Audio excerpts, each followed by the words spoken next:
Hello again, welcome back. We're playing some Feed the Beast. So I'm up here because I was re-enchanting some of my gear. I died in the Twilight Forest and lost most of my stuff, so I had to redo most of it. That's why my shovel's no longer diamond, but I got most of my stuff back. I'm trying to get... so I have Protection 4 on all my gear, which I know is overkill. But, you know, it can't hurt. Got Thorns 2 on those two. I'm hoping to get Repair on this somehow. Protection 4 is the enchant I want, so... And it's already taken some damage, so I can't just uncraft it and get all the Thalmium back.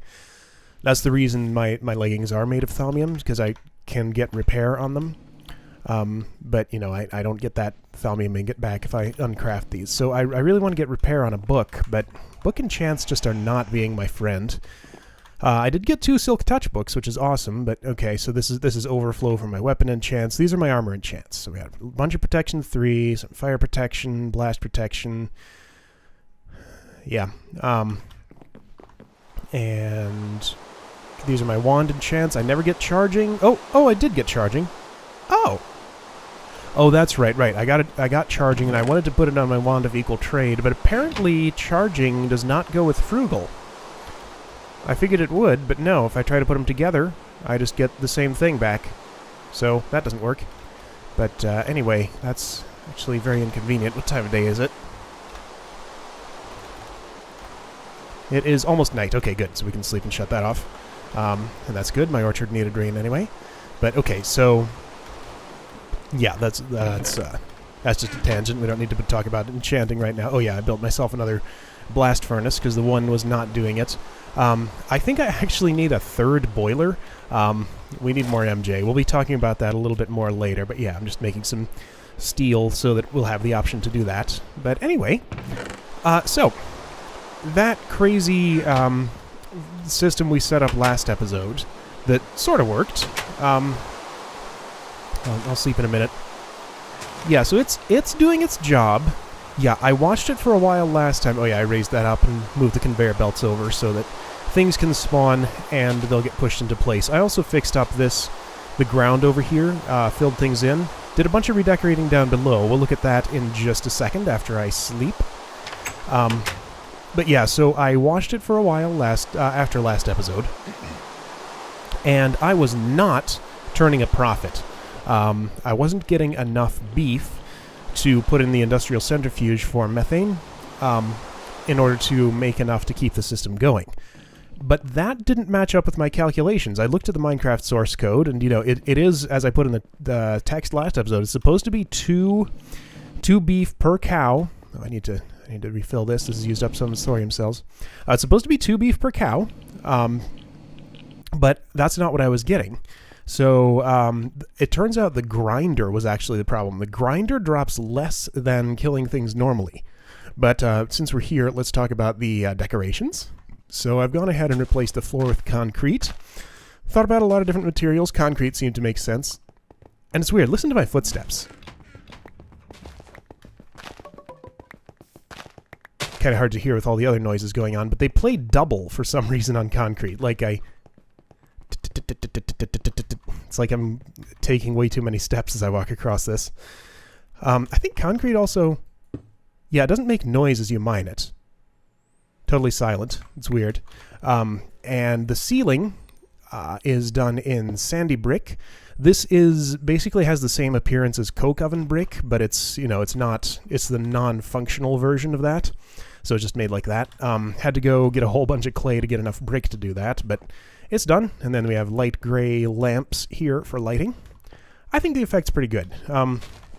Still not entirely sure I like these spots where liquiducts are on the same level as the floor. I might change that. I don't like this either. But at the same time, I kind of want to be able to see down below. So I don't know. I could I could put them down one more, put glass over them or something, or trapdoors. Ooh. Yep. Okay. I think I'm sold. Trapdoors over top of liquiducts that are down one more. I wish I could put the trapdoors in that space, but that's not going to work. Yeah, I closed off this side over here. I just have an access door in case I want to get to it for some reason. Mess with this lily pad or the line that takes oil from my my rail line. I would like to somehow get to a point where I'm using enough oil at a time that it's actually necessary to do that on top of what one refined bee produces. Because, you know, this is totally full, this is partially full, and that's just from putting the oily propolis in here as the bees make it. So I'd like to find a way to use this quickly enough to do that. So our third boiler will be running on fuel once we get it up and running. But yeah, I got the crushed ice tank here. That's all good. Lava tank here. That's all good. So this is this is the same sort of system as that. I just have a turtle pulling sand out of this pulverizer, and let's see, gravel gets void piped. Yep. Yeah, this is nearly full. This was a lot fuller. Like, I got all the way up to about half, but then it went down a bit more. This is relatively stable. So we always have about that many apples in there, and stuff to ferment. So it's pretty well balanced right as it is right now. But yeah, so this room right here, cleaned it up a lot. It's much nicer, and I replaced the grinder with a melee turtle. Now you can make these as well as the mining turtles with gem tools, so saving some diamonds. That's pretty nice. But this guy, I swear, this is broken in some way. He's been at level 16 for forever. Yeah, so this is an enchanting turtle. And he just, yeah, this is kind of like my wither skeleton turtle that I showed last season. But yeah, you know, you can basically see what he does. Attack, drop the stuff into the chest, keep track of your level. If it's over 30, then suck from the left, then try to, here's my annoyance at how Lua works. Really should have a continue statement, like every other language does. Why doesn't Lua? Anyway, yeah, so it enchants once it hits level 30. But it has been level 16 for really long time. It was level 15 for a really long time. I came over here and poked at it a little bit and managed to get it up to 16. So I don't know what's going on. Okay, here come some cows. That just finished centrifuging some beef. So, you know, watch. The experience will drop, and it does go into the turtle. There's an experience orb. It got sucked up. So why is this not leveling up? I don't know what's up with that. But anyway, yeah, so the cow drops go in here. And yeah, we got a bunch by now. Raw beef gets selectively pulled out with this emerald pipe when the centrifuge can hold it. There's a gate up here. Yeah, space and inventory for beef, red pipe signal, and there's an iron pipe here to make sure stuff bounces back if it runs out of space, which it does. So that's all that is. Yeah, that's working just fine. So it's not working for enchanting for some reason, but it is working for mushrooms, beef, and leather. But yeah, the grinder, I don't know why. It seemed to only drop like one item per cow, 0 to 1 items, either nothing, 1 piece of leather, or 1 piece of beef. So I don't know if that's an intentional penalty, like if it's essentially consuming those extra items to create the monster essence, or what. It might be a bug, but yeah, it's don't use the grinder if you want all of the drops from your mobs. Is the lesson here. We will need to worry about it more when that actually requires monster essence, but for now, we can get away with not using any, and I'm just going to do that because, I mean, I can't set up a system to artificially require it. Okay, that's giving me the right particles now. Before, when I was eating steak, it was giving me sticky piston particles. I tried different foods, and I got all sorts of different stuff. It was so weird, but I guess it fixed itself. Okay, so a trick I used when I was wiring that up, after I moved the auto spawner up, you know, we were being very careful with our cables to run them short enough that they were lossless, because a copper cable starts losing EU after 5 blocks. But I did a bunch of testing in creative mode and found that there is a way to losslessly transfer stuff over as much copper cable as you want, using LV transformers. I thought you could do it with mixed wire types. So let's see this. 1, 2, 3, 4, 5, 6, 7, 8. Then another bat box here. So we're going to charge up this bat box using this battery, this way, and let it transfer as much power as it can to that bat box. And what you'll see here is it's lossy. Come on, go. I chose a battery because it has low storage capacity. We'd have to wait a long time for a bat pack or something. 16? What do you mean 16? That's weird. It kept a little bit. Okay, so 16 plus whatever that is does not add up to 10,000. But anyway, we're going to suck the power back out of this and then do it again with an LV transformer in light. Oh yeah, I screwed up a transmutation, so we have a bit of flux and a bunch of wisps going on right now. I was trying to make thaumium, and I put in twice as much pricantatio as I needed. Whoops! So what kind of wisp is this? This looks like a mutatio wisp, judging by the color. Yeah, I think that's mutatio. Oh no, that's pricantatio. Yeah, so since I spilled a bunch of pricantatio into the flux, that's the type of wisps that I'm getting. But anyway, so that's charged back up, and we're going to suck the last little bit of power out of this. I don't know why it didn't go. And I guess it had to be 32 at a time. So 96, 88. Really? Another? Okay, pricantatio wisps are not hostile by default. This must be a mutatio wisp. Come here. Come here. I want to hit you with my sword because it has looting on it, and you get more wispy essence that way. I was trying to hit these guys with a fishing rod to pull them down to me, but they're just about impossible to hit with one of those. Come here. Come here. Ah! Where are you? Hiding in the sugar cane. Fine. Bounced right off. There we go.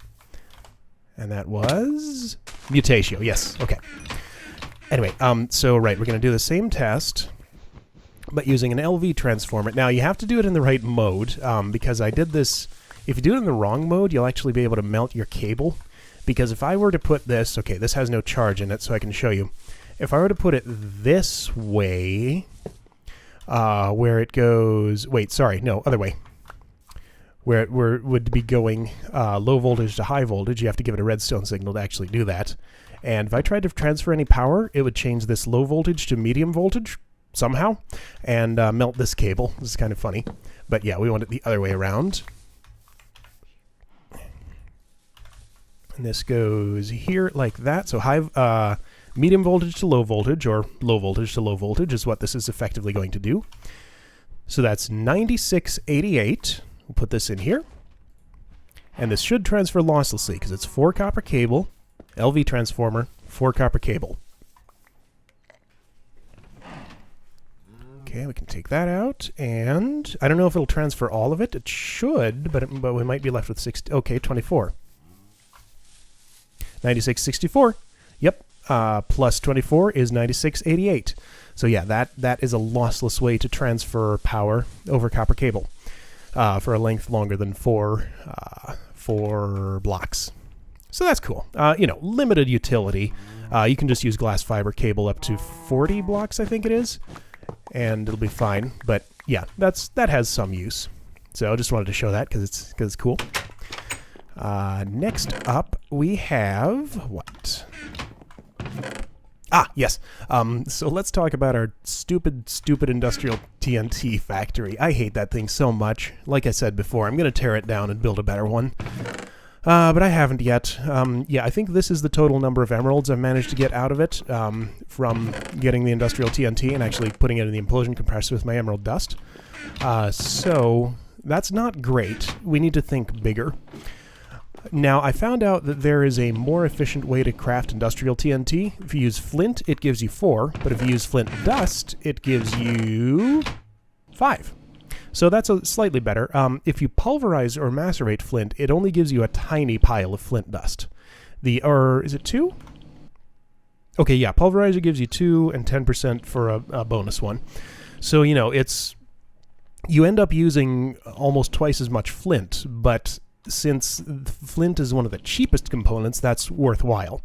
And I found that this was actually using quite a lot of MJ, and I actually need more pulverizers in here. That's another reason I want to upgrade my MJ power production, because, you know, it's not actually keeping up with all the machines I have running now, and I want to run more. But yeah, we're not gonna add more pulverizers for flint dust in line here. We're going to redo this entirely in another spot, and not have it all cramped like this.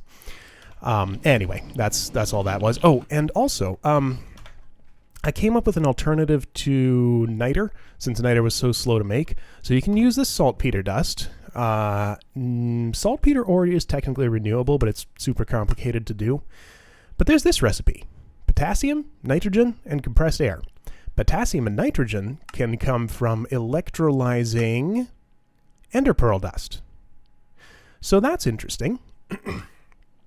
So that would potentially be a way to get an alternative to niter. Sulfur's still a little bit tricky, but that gives us saltpeter, which can replace niter. Problem is, where did my cells go? There they are. The problem is, when you craft this, I think it's shapeless, so I can just put in whatever, it uses the cells. So those cells are gone. I get the saltpeter, but that's a fair bit of tin. That was 1, 2, 3, 4, 5, 6, 7 cells, each of which is equivalent to, is it 1 tin ingot? I think it is. Yeah, so that's 7 tin ingots per 10 saltpeter. And, you know, tin's renewable through bees, but I'd have to have a good source of renewable tin for that to be fully automatable. So that's kind of a pain. I don't know if I'll go that way or just stack up a whole lot of pulverizers for niter, because that was by far the bottleneck last time. I think that's probably the way we'll go. But that saltpeter dust is another option if we wanted to go with ender pearls. Anyway, that's all we're going to do talking about that this episode. Now, I have been working on glittering bees for several episodes now. They have a 1% mutation chance. So, you know, glittering bees are going to produce gold for me. And I've been low on gold for this whole time. I managed to get one glittering hybrid drone. I don't dare breed it with any of my other bees because I'd probably lose it. I don't dare put it in the isolator because I'd probably lose it. And, oh, this is not ideal. I found out that when you're breeding hybrids like this, so I did Resolute Noble with Noble Resolute, that actually gives you, it's 50% less efficient than Noble Pure with Resolute Pure, or the other way around. Just the way the math works out, because it randomly picks one of the two sides to mutate with the other one. So, you know, there's a 50% chance that you'll end up with Resolute going with Resolute, or Noble going with Noble. So you really do want pure bees on both sides. But at the same time, if you take the time to purify your thought I heard a creeper. If you take the time to purify your princess in between breeds, then that's just going to take longer anyway. So for the moment, I'm just taking the decreased probability. I probably just need to set up a mutator for the ones that are a low probability like that. But anyway, so there is an alternative way we could get gold out of bees. So, you can make, as we've seen before, glistering melons using honey and honeydew. You know, those are normally crafted with gold nuggets, but what you can do with those is you can stick them into an industrial centrifuge and get gold nuggets out of them. Not as many as would have gone in, but we're not making it with gold. We're making it with honey. So that's a way that we can actually transmute... Oh, hello? I guess it needs a cell. Transmute honey and honeydew and melons into gold at a very slow rate. You know, it said it took 500 seconds to do that, so this is going to take a while, and it only gives me 6 gold nuggets each time. But if I really get low on gold, that might be a way to do it, because, you know, that's some relatively cheap resources turning into gold, which is good. So yeah, that's just an interesting thing I wanted to show. Next up, right, we want to talk about MJ a little bit. So I thought one of the things I would like to do is to play with the last 2 engine types that I have never touched. I don't think we've ever actually shown any electrical engines during this series, but I don't like them. My MJ is generally easier to produce than EU, I find. And our EU production's actually pretty good now. We have our hybrid solar panel. We have a bunch of miscellaneous generators here that I don't usually keep full. Where does this go? Oh, right. That's a semi-fluid generator. Right. I made that and hooked it up to my coke oven, so any creosote oil that comes out of there will give me a tiny bit boost in EU. This thermal generator is not actually doing anything. Diesel generators aren't full. I did go ahead and hook up biofuel and lava lines to my thermal and bio generators down here. That's why we're using so much biofuel right now, because this boiler on its own uses less than we produce, but the boiler along with those biogenerators, like if my matter fabricator is running, uses more than we produce. See, this has gone down. But yeah, in any case, right, don't really want to go with electrical engines because that just pushes the problem to EU generation, which actually, since we're not avoiding solar panels here, might not be so bad. But anyway, I just want to get familiar with the thermal expansion steam engine and the bluelectric engine. So this is going to be a real simple one. This is going to be a real complicated one. So thermal expansion steam engine works differently from railcraft steam engines.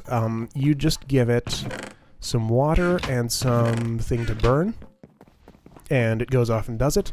And you know, it works like the magmatic engine in that it controls its output. Let's see, this power line is where we need our extra energy. Let's just put this here. And right, thermal expansion engines are the ones that, well, hang on, let's test this. We're going to leave that on blue and give this some water. Oh, I guess you do it like this. Okay, so that has some water. And give it some charcoal. Okay. So what's it doing? 2 MJ per tick. Storing up energy. See, so it's storing up energy. Power output's going down. Let's flip this. Thermal expansion engines are the only ones that care about that. So yeah, we can verify that steam engines are the same as magmatic engines and that they do care. So it looks like this is basically just a double output Stirling engine, which takes water. It doesn't have the heat mechanic like the hobbyist's steam engine does. So you know, it starts at full speed and doesn't speed up any more than that. So that's just an extra 2 MJ per tick. Okay, so if I were in a situation where I would otherwise use Stirling engines, looks like these are a better choice. It looks like it's a little more than half a bucket per piece of charcoal. So let's just put a few more in there. And you know, next to 36 industrial steam engines, that's barely making a dent in stuff. I just wanted to get to know it a little bit. So I don't think we'll actually use that for much. Although I'm going to have to do some calculations. I assume a solid-fueled boiler would be a better way to burn charcoal, but I don't know. I'll see if those are competitive in any way with that. Oh, when it has enough, I guess I just open the UI when I right-click it. Interesting. So yeah, that should have enough water to get through its whole thing. Now, the bluelectric engine. That's a very, very complicated one. So, the reason I have this block of diamond on me is because it's used as a component in crafting it, though not directly. So I'll show you what I mean here. We also need a block of iron, which I think I have in here. Yep. So, bluelectric engine takes brass gears. We already have those. Those are easy. And this bluelectric motor, you all know this if you've already built these, but I'm going to go through it for the people who don't know it already. Blue alloy ingot, we know how to make those. Nickelite and silver. I'm actually using up my nickelite doing this, so that's good. I'll probably stop ignoring that on caving trips now. So it takes 2 copper coils, each of which is made with components we know about, and 4 of these fine copper wires. So we need 8 fine copper wires, which takes copper ingot and a diamond draw plate. Now the diamond draw plate is a tool like the handsaw, where you use it in the crafting table, but it's not consumed in crafting, which is important to know because it takes a diamond panel as part of its recipe. So, and some iron panel strips. So, we of course use a saw to make those. So those are slabs, those are panels. We need 1 panel. Now I think, yes, I can just turn that back into 2 diamonds because I only need 1 panel. And okay, let's cut that up and do the same with it. Good, so we got 6 diamonds back out of that. So, and then we need panel strips from this. Yep, that many. Okay, there's our diamond draw plate. Now we can use that on copper ingots, 8 of them. It's control-click to do that. Very, very useful now that I've found out about it. Okay, so there we go. We put that together, use it, and it takes a little bit of durability loss. So 255, not too bad. And there we go. We'll just save that away for future use. I don't know what else you can do with it. I'm hearing lava. that's probably my other industrial blast furnace now, or sorry, non-industrial blast furnace. Now I feel like, let me check something here. Okay, yeah, that creates flowing lava inside it when it's running. I feel like I did something to prevent that noise from happening in here. Like, I may have put... Oh, I just wasted some work. Oh, well. I think I actually... Oh, stop, please. Stop, please. Seriously? There we go. I'm just feeding this automatically with charcoal so I don't use up all my coal coke. I think I put 2 lava buckets inside to prevent that, because if lava... Yeah, that's what I did. Okay. If lava doesn't have any airspace around it, it won't make the bubbly noises. So let's just go ahead and do that, just to fix that problem. And yeah, I replumbed this a little bit, just so that, you know, I didn't have this crazy lava line running all over the place. So yeah. Right, we're going to put that in our blast furnace just to shut it up. I don't know. I like to address things that make noise in my world, because they end up bothering me over time. I mean, I have a lot of them. I have that nuclear reactor down there. I have these brains making those raspy noises all the time. Let's see. This was making steel. Yeah. Oh, not with that fuel. With the other kind. There we go. And this was making aluminium, but it was done. So anyway, right, back to building our blue electric motor. We needed, what was it, iron ingot and iron bars, which I have only 1, so... Wait. Did I clicked that one time too few? Okay.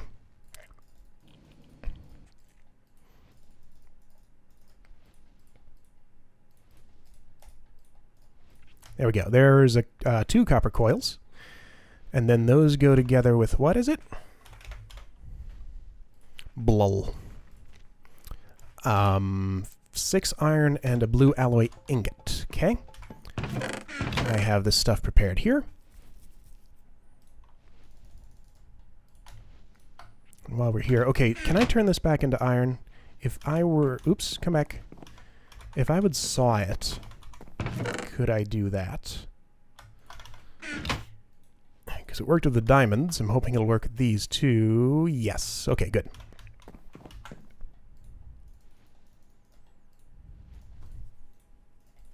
There we go. There's our motor. And we also need 3 brass and some glass and a piston. Wait, no, not a piston. The motor replaces the piston. So 3 brass is not in that chest. That's why I'm not seeing it. Come on. Okay, so control click is nice, but it's a little bit... what's the word I'm looking for? Wow, I'm totally blanking on it. But anyway, it's finicky. That's it. It's a little bit finicky. Piece of glass. That's what I want. No, not those. These. All right. Now, this thing apparently does not have an upper limit on the a hard upper limit on the amount of MJ it can produce at a time, and it pumps very fast. So it's a cool engine, and it actually it's a small thing, but I pay attention to stuff like this. The animation, well, I'll show you. The pumping animation plays at a higher frame rate than the other engines. That's always bugged me. They're just sort of all jerky as they go back and forth. But this one's perfectly smooth. But yeah, so I say it doesn't have a hard upper limit on the amount of MJ it can produce, but there is sort of a soft limit in that there's only so much power you can actually get into it. So it takes blutricity, of course. I've never done any of this before, so what I'm saying here is just from what I've read and what I remembered. So I might be getting a lot of this wrong, but hopefully not. So why do I have 3 extras of oh, I remember. Because I wanted to make some of this stuff. The blue alloy wire. And yeah, so I'm going to make some red power solar panels. 8 of them. And we want to wire these up to the blue electric engine and see what it can produce. So this needs to be somewhere that can see the sun. So a lot of the power draw from my current system is from these centrifuges. With all of the frames in with frames in all of the alvearies, it just barely keeps up. Like I actually saw this back up a little bit earlier. Combs were stacking up down here, and it wasn't getting through them quickly enough. It does seem to just keep up. Like if other machines aren't running over there, it does a pretty good job. But I'd really like to get more MJ to it. So let's try and hook. Now, yeah, let's make one of these. Try and get some insight into what's going on with our blutricity, because I am not very familiar with it. I looked at that and forgot immediately. I remember everything except the bottom part. Copper. Okay. So we're gonna try this. That was copper, and wow, don't forget again, nickelite.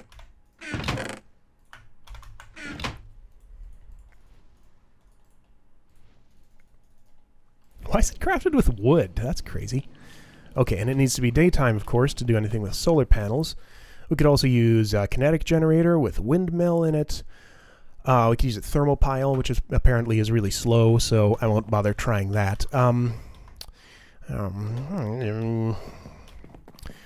thinking about where to position this. I'd kind of like to get it in the B building, but there isn't a spot down in the basement that's exposed to the sun. So let's do this. I'm going to take a partially drained redstone energy cell, assuming I have one here. Yep, sure do.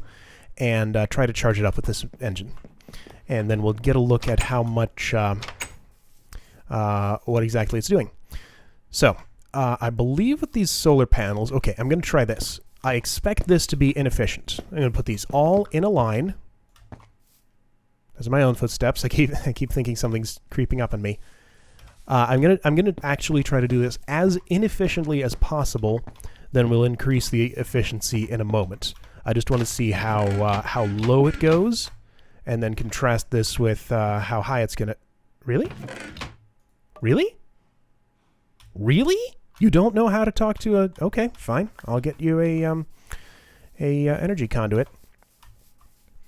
I'll get two, just in case it's like thermal expansion engines, and once them set to the orange setting. Okay. So we'll put this over here. That's fine. Really? What the hell? What? What is happening here? Okay, I'm already kind of lost. What if I turn this... Is it... I can't interact with it. Show me with voltmeter. There... I don't know how to read that. Okay, it's sped up, but how do I... give me... I need my other thingy. Did those seriously not connect to... what do you call them?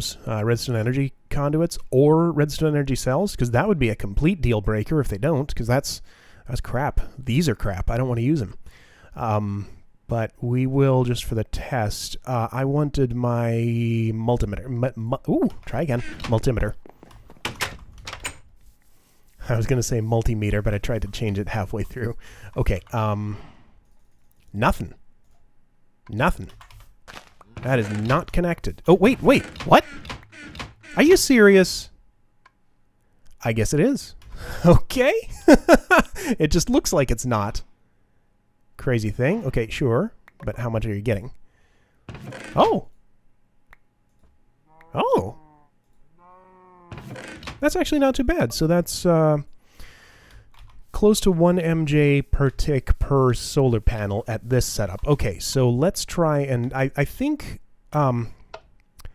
proximity makes a difference. So let's take all this down and go over there and try to get all of the solar panels as close as possible to the engine. So that was a little under 8 MJ per tick on average. There we go. So the closest would be... Okay, well, here's a question. I assume, since those all connect through this cable, I could probably just put the engine... Oh, I know what the problem is. I need to use a screwdriver, not a crescent hammer, to rotate it. That's probably all it is. Okay, so I'll bet this can connect directly to the thing.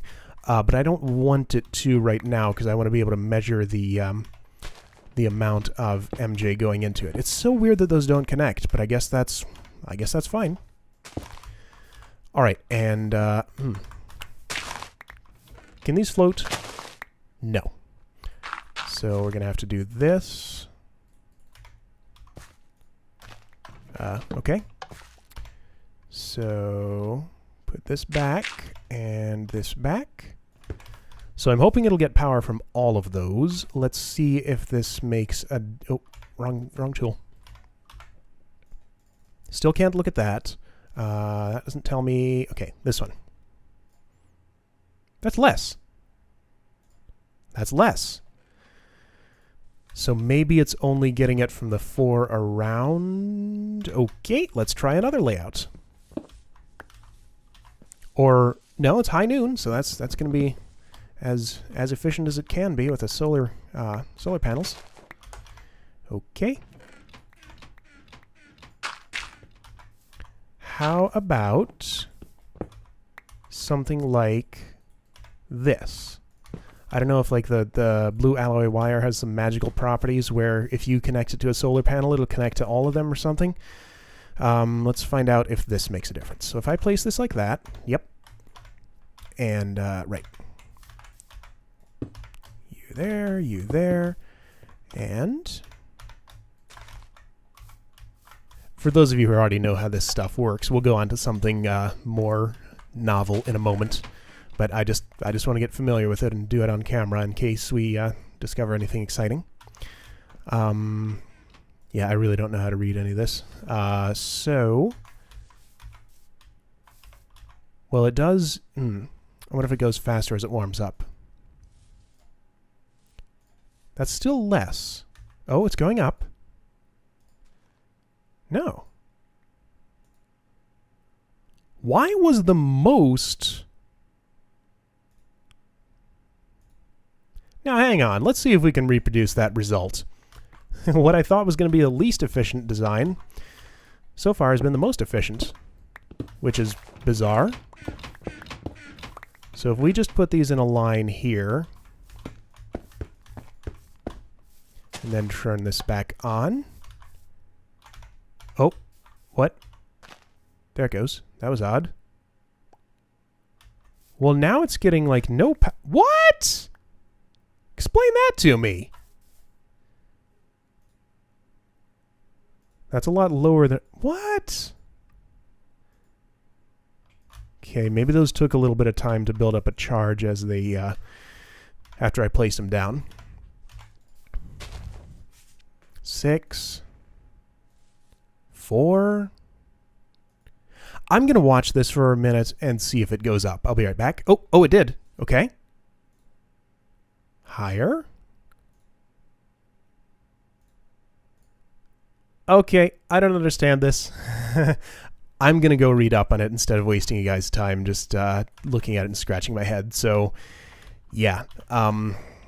This can work. It looks like it's pretty good. I mean, how much does an industrial steam engine produce? Is it 6 or 8? I think it's 8. So that, with those 8 solar panels, is doing as well as one of these, just about. So that's pretty cool. I don't know if I would stick 2 engines on the same line, if it would split in half, or if that would be more efficient. I don't know. But okay, so we learned a little bit about those engine types, and that's all we're going to be doing with them now. So I'm going to clean this up, and then we'll go on to something else. All right, here's a pretty quick one. You know how soul shards cannot be used with Twilight Forest mobs? Turns out the Safari Net can. This is why I died in the Twilight Forest trying to get this, and I actually had to get it multiple times because it seems like if I destroy the auto spawner while a Safari Net is in it, the Safari Net seems to lose its contents. But yeah, we can get maze slime nets here. Oh yeah, this is going to take its time. And oh, no, it's not. No, it's not, because it wasn't previously sleeping. And we can use that for farming Charms of Keeping, potentially. Because it'd be really nice to... Hey, there's one. Great. it'd be really nice to be able to keep a Charm of Keeping 3 on me at all times, because then I just wouldn't have to worry about frantically running back and getting all my stuff. Please stop. That's too many. And getting all my stuff when I die. As long as we had the Charm of Keeping on us, we'd keep it all with us. We'd just be set back to our spawn point. So, yeah, it'd be nice to set up a farm for these guys. I know Doc M77 did a natural spawn farm with these in an actual Minotaur maze. He quarried the whole thing out and set up these fancy water streams and a shifting floor to sift out mobs that weren't the slimes.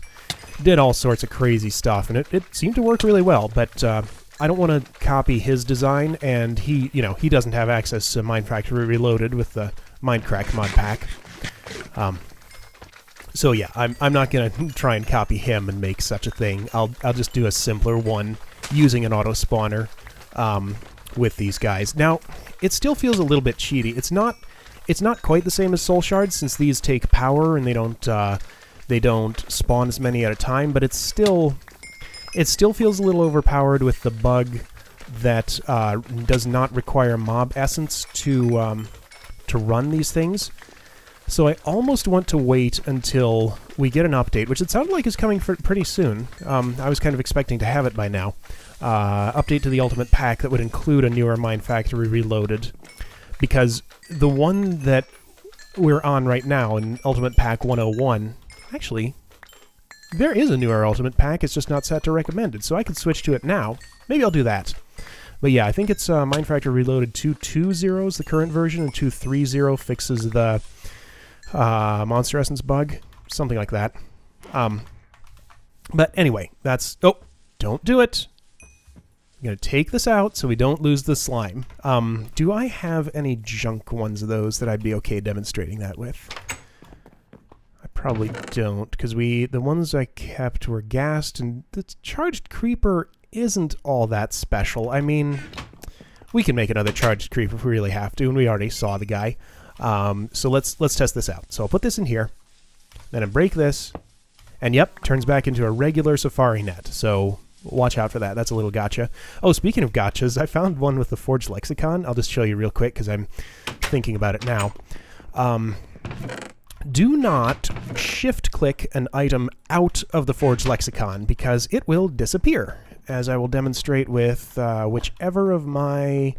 Let's see, what would be the least valuable thing I could put in the lexicon? How about a steel nugget? Yeah, sure. The reason I have steel nuggets is because they were used in making the whistle tuner. And I doubt I'll ever make another one of these, and they don't have another use other than turning 9 of them into a steel ingot, so I'm okay with losing this. So if we put this in here, and turn it into another type. Oh, wow, that must be the GregTech one. GregTech steel is darker. Oh, never mind. That's right, nugget conversions are disabled by default, which is unfortunate. Okay, let's try something else. How about... there's only one type of bauxite dust. Man, I want something that's low value. Low value. How about... No, there's only one type of aluminium. There's aluminum and aluminium, but only one type of each of those. Fine, let's just go with copper. Because I actually have a really good supply of copper now. I have all that and all that, so yeah, I'm okay with losing 1 copper ingot. So we put this in here, turn it into, say, industrial craft copper. I don't know why this shows 2, it only gives you 1. But if I shift-click, watch what happens. Watch closely in here. Goes in there, disappears. And this is totally gone. Like, I can relog, it won't be in my inventory, it's not anywhere. So don't shift-click into that thing. Oh, this is full. I'm going to put some of these in an extractor to turn them into rubber balls. So, anyway, let's put this away and get on to our last item, which, it's a long one and we're already episode length, so I guess we'll just get started with it and not actually finish. It's kind of a big one anyway. So what I want to do here is I don't want to set up a natural spawning maze slime farm, but I do want to set one up for wither skeletons. Somebody told me in one of the previous episodes that if I'd put an auto spawner in the nether with a skeleton net in it, that it would actually spawn wither skeletons. But I don't want to do that. I've picked out a spot in one of my nether fortresses, and I'm going to build a large spawning platform. So if you're not familiar with Show Monsters, it is a fantastic mod made by Cabo PC that was actually instrumental in the initial discovery of wither skeleton spawning algorithms. This is how you make these seamless stone slabs, by the way. And this is not remotely enough what I have on me, but it'll at least get us started, and I can only carry so many. I guess I can carry another 3 stacks. Yeah, so it's a mod for vanilla Minecraft that allows you to see the spawning locations see which monsters can spawn in the space you're standing in, and that will allow you to determine where wither skeletons can spawn. So I made use of that to see where exactly in another fortress they would spawn, and picked out a pretty good spot. So basically you want, let me get in there and then I'll continue this because I want to show what I'm talking about. So I'll see you in the nether with a fire resistance potion. Let's not forget that. Tried to dig to where I wanted to be, but that has not gone too well. So I'm going to try to find another way around. Think I can survive this fall? I do have Feather Falling 4 and Protection 4 on all of my gear. I also, from that short usage of my maze slime spawner, I did get enough for 1 charm of keeping 3. It'd be a shame to waste it here, but, oh, he's not going to survive that. Nah, I can totally make it. Oh yeah, 2 hearts, you kidding me? Awesome. Okay. So yeah, the ideal spot for, I really want to be in the fortress as I say this. Let me just check my coordinates. Okay, so I want to be at roughly, okay, 50, 70, negative 560, and I am not too close to that. 50 this way. Negative 570 this way. Okay. Yeah, you can just barely see the nether fortress there. So yeah, it's in the middle of a lava lake, which is good for the trap, not so good for getting access to it right now. There we go. There's a bridge that'll take us there. So there are these intersections that are open on top, which are ideal spawning spaces for wither skeletons, because the way they work is you get a bunch of... ooh, tempting fate here. I have a fire resistance potion on my action bar, so if I take a dive, I can drink it in time. And I have enough protection on my armor that the lava won't kill. Oh, I did not think about fire bats. I was just thinking about ghasts. Hope that one's not too close to me. There's a ghast. Okay, good. That wasn't another ore that makes those angry. Hey, here's one right here. But yes, I'll show you. There are 3. Oh, hello. 3 of these intersections in a row right over here, which makes for a great spot to set up a trap. So I think this is actually one. It would be open if not for this netherrack. But yeah, so here's one. No, wait, where is it? There's a spot. Let me check my coordinates again. Okay, so I want to go this way. Here we go. So there's 1, 2, 3. 3 of that type of intersection, and these, I need to be careful here. These have basically a square spawning area for... you took Thorns damage. Take that. Square spawning area for wither skeletons. I'm gonna drink this. So you can build out around the corners of them. Shame that guy fell off. And get a bunch more spawning space. So I have marked out... in creative, I went here with show monsters on, since, you know... Whoa, that was weird. I saw particles going up, and it gave me the sensation that I was falling through the bridge. Okay. No room. Bye-bye, netherrack. Actually, I'd rather have a stack of netherrack than a glass bottle. Yeah. So yeah, I went in here in creative mode with show monsters on and saw exactly what the bounds were of where we can spawn these guys, and I'm going to build a frame around it with these stone slabs, then use a filler to clear out the rest of this space and build walls around it. Then we'll make a big spawning platform for them, and I haven't figured out the next part yet, but that's that's the first step. So I'm going to lay out... I'm going to lay a frame around the space we'll be using, and I will be right back. Alright, my fire resistance has run out, so this has become extremely dangerous, but let me just build this last little bit. So this frame outlines the entire space that we have to work with. Let me take care of this guy, finish it up, and then I'll show you the whole thing. You know what? Let me put on my jetpack now, just in case I take a spill. I want to be able to recover since I don't have a fire resistance potion anymore. So yeah, I just framed this out, and this... There we go. So this entire space here, from all the way down there to all the way up here... Okay, plenty of charge. Is valid spawning space for wither skeletons. And, you know, also blazes and zombie pigmen and magma cubes. Not ghasts, interestingly. The places where wither skeletons spawn do not spawn ghasts. But yeah, if I... oh, hey, skull! Awesome! If I clear out this entire area, which I'm going to do with the filler that I brought with me, not right now since we're out of time, I'm going to clear that space out, and then... That's a misplaced block. And then... fill it in with multiple layers for spawning platforms. I'll probably use... I can probably use conveyor belts for moving those guys around. Oh, out of hover mode, please.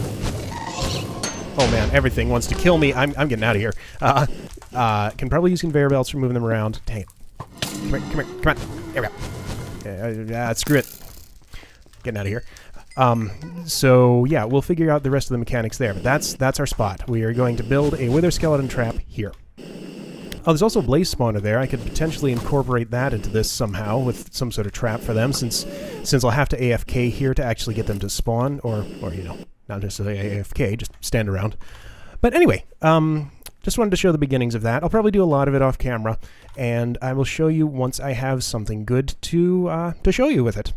So yeah, that's going to do it for today. Thanks for watching, and I will see you guys in the next episode.